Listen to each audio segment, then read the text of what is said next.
Hey guys, welcome back to my channel. This is Pashpika. Welcome to Global Art and Mixing Pay channel where we make content for artists and creative entrepreneurs.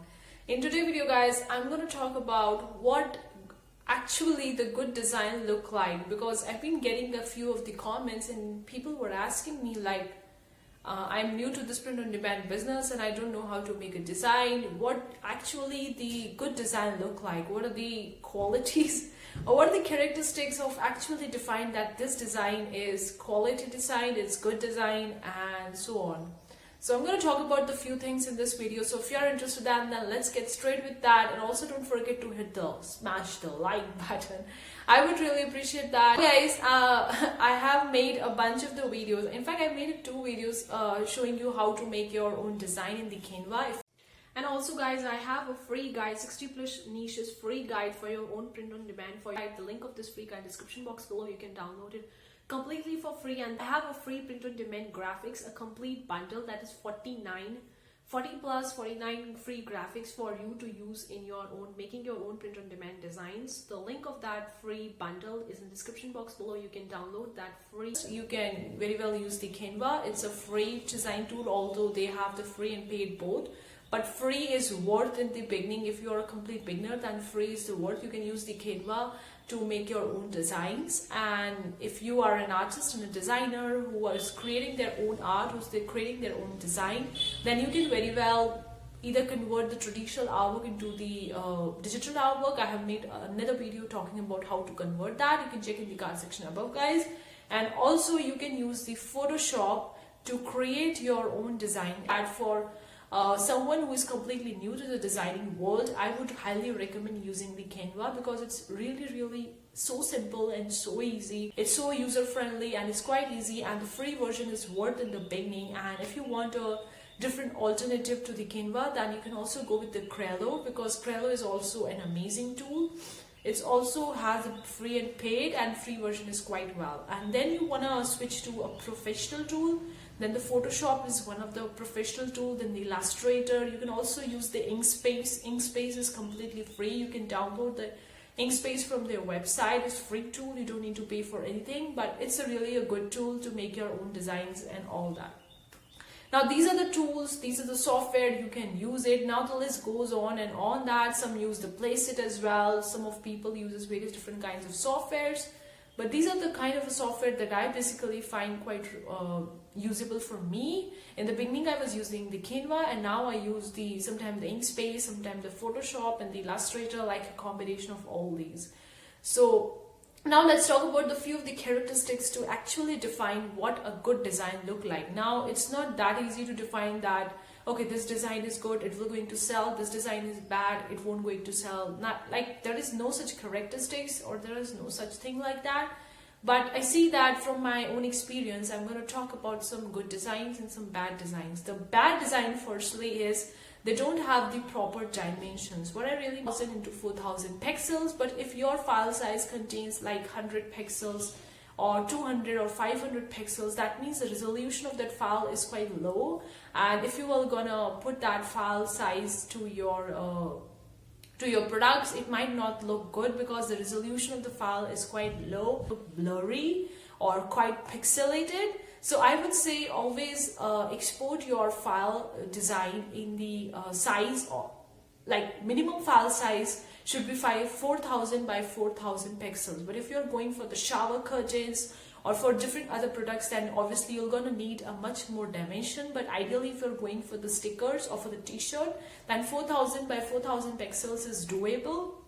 Below that, you're going to find that your file size contains very low resolution, and when you're gonna just magnify it, or which is you're gonna zoom it, it will going to quite look blurry or pixelated. It won't look good. So that's the one characteristic, that is the dimension of your file size of your design. Another factor that I want to talk about is that I also was making the same mistake in the beginning. If you are making a traditional artwork and you are converting your traditional artwork into a digital artwork for your print on demand products, I would say try to edit them well, because when you're converting that traditional form into the digital art, then you might see that it might look blurry. You're gonna see the paper from your artwork, then you need to vectorize your artwork. You need to remove all those things, and you need to clean the art before actually using it for the design. For example, I was converting one of my artwork into the digital artwork. That was a grape watercolor artwork. Now about the watercolor artwork, then if you are just scanning your watercolor artwork, you're going to see that along with that artwork, the paper is also visible in that artwork. So you need to take that artwork into your Photoshop and move all the paper stuff with your magic wand tool, just left with the image of your artwork, and then you need to vectorize it, remove anything that is not looking good with that image. Because if you're just gonna maximize that file size, you're gonna see there are small errors in your file. So you need to vectorize properly, so that if someone is maximizing it on that product, it won't look blurry, it won't look pixelated or something out of the corner or out of the way. So try to maximize your file size in the Photoshop and see if it is looking good or not. Just minimize it and then maximize it, and in that way you're gonna see that whether your file size, whether the format of your file or the design is actually good or not. If it's not good, then it will going to look blurry. When you're gonna maximize it, it will going to look pixelated, or somewhere the vector, like the image is not clean, the design is not clean. And if it is a clean and a good design, when you will going to maximize it, it will going to look the same as it was looking in the minimized version of it. It doesn't change that much. So this is the way you can do it, kind of like a time consuming process, because I quite relate to it. When I was like beginning of converting them, it was taking me so much time to actually convert a traditional artwork into digital artwork, because I need to clean so much areas. There was a paper visible, then I need to remove it, so many things with the magic wand tool, and then clean the area, then create the different layers so that it won't blurred out, it won't look pixelated, and all those things. So this is the second tip, guys, I have for you, is to always clean your design before actually exporting the file. You can clean it with the Photoshop. I find Photoshop the best tool for cleaning your image. I don't see that Canva has that much property in case of the Photoshop. Photoshop have everything that you need for converting your traditional artwork into digital artwork, or also if you want to convert your digital art into a design that can be made for, or that can be placed onto the print-on-demand products. The Photoshop is the best tool that I ever found. Of course, there is a big learning curve. If you are new to the Photoshop, then you need to learn that software, how to use it, what are the different options and all that. There are so many tutorials on the YouTube, guys. You can check out the different tutorials. There are so many people talking about the Photoshop and how to use it. You can watch these tutorials and you can just experiment with the platform. Of course, it's a learning curve. You need to go slow because there is so much to learn in the Photoshop. Now, moving on to the third thing that I see that it's quite amazing. If in case you are working with the stickers and the t-shirts, and if your design is a quotes-based design, and if you are placing your design onto the black t-shirt and your design contains the black background and the white bold quotes, and if you're placing that black design onto your t-shirt that is the black, you're going to see that if your design doesn't contain a transparent PNG background, it won't look that good. Like if you're going to just maximize your product mock-up, you're going to see that the black of the design, with the square black of the design, will going to be clearly visible with the black cloth or black color of the cloth.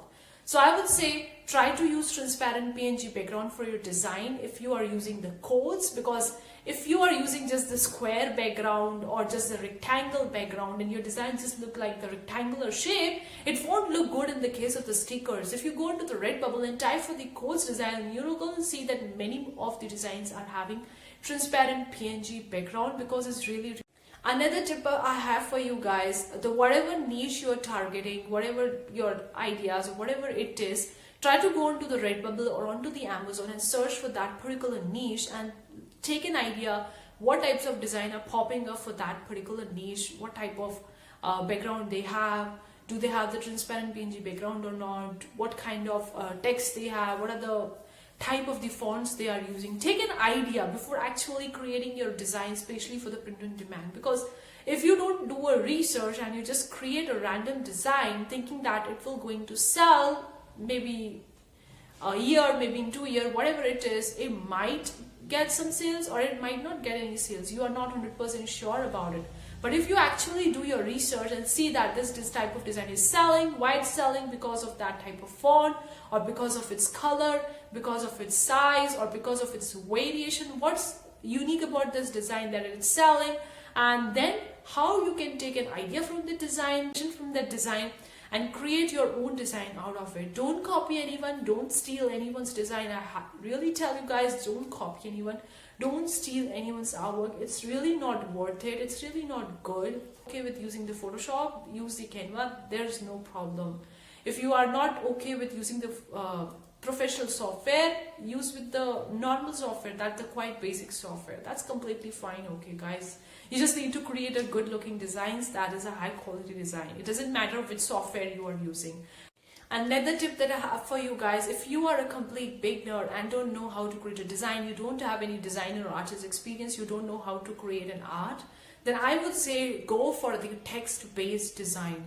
Go for the codes. It's simple, it's easy, you don't need to do anything. You just need to take a codes depending on your niche, whatever is your niche, pick up any codes which is not copyright or trademark, and then create that code and type that code into the Photoshop or into the Canva, whatever font style you want, and then export it out as a file format, transparent PNG background. So if you are a complete beginner, go with the text-based design because it's so simple and so easy to make. You don't need to think a lot about before actually creating it. The last tip, are a complete beginner and you want to use the pictures and vector images in your design, then I would say go with the free website like the Pexels, the freepik.com and pixabay.com. Like I've already made a video talking about the top 10 websites to get your vector images or the images for your design. You can check that video out in the card section of book, guys.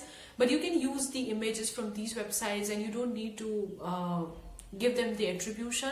But don't use the images as it is. You need to modify them, you need to edit them a lot before actually using those images.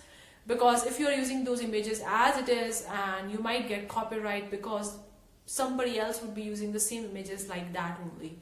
So don't use the images as it is, try to modify them, but take those images, cut them, edit them, change the color, the filter it, or add some text, or do whatever you can do to modify that image, and then you can use in your designs. Because you need to go from scratch creating your own designs and creating your own artwork and then converting into designs. You don't need to do that. You can use these ready-made pictures and vectors, use them, edit them, modify them, and create something new out of it, and then use it as a print-on-demand design and so on. So that's it for today's video, guys. I hope you really enjoyed today's video. Leave a comment below. Let me know what you think about this video. I would really love to hear from you in the comment section. I hope that I have answered that question in this video. Thank you so much for tuning in today's video, guys. See you for the next time. Take care. Bye.